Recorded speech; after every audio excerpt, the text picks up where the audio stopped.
আসলে ইসলামিক ধার্মিক একজন ব্যক্তি হলেও কিন্তু সে ধার্মিক না, অধার্মিক কাজ করে। আমি জিজ্ঞেস করলাম যে কেন, কেন ভাইয়া এরকম কেন হচ্ছে, সমস্যাটা কি তাহলে? মানে কেন সে অধার্মিক, কোন ধরনের অধার্মিক কাজকর্ম সে আসলে করে? তো আমার পরবর্তীতে স্বপ্ন জানাইলো যে ভাই তার অধার্মিক কাজের বিষয়টা ভিতরে হচ্ছে প্রথম, টুরুম টেডাও। হ্যাঁ প্রথম কাজই হচ্ছে এটা, আপনার তো ভিপিএন এর সাবস্ক্রিপশন আছে, ওইটা লাগবে তার আসল ভিডিওগুলো দেখার জন্য।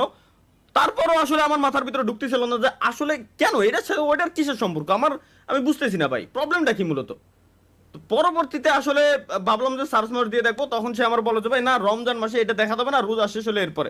তারপরে আমার মাথার ভিতরে ঢুকছে যে ওই ইডা কিডা আর কি, মেয়েটা কে আসলে, ব্যাপারটা আমি তখন বুঝতে পারছি। এনিওয়ে গাইস, কেমন আছেন সবাই? সুস্বাগতম সবাইকে আমাদের নতুন আরো একটা লাইভ স্ট্রিমে। এর সাথে শেষ করছি আমরা কিন্তু একটা সপ্তাহ, নতুন সপ্তাহ আমাদের শুরু হয়ে গেছে। Let's go guys. ভাইয়া কেমন আছেন? বিক্রম সিং ভাই, এই তো আলহামদুলিল্লাহ। বিক্রম ভাই আপনি কেমন আছেন? অসংখ্য ধন্যবাদ জিজ্ঞেস করার জন্য, আমিও খুব ভালো আছি।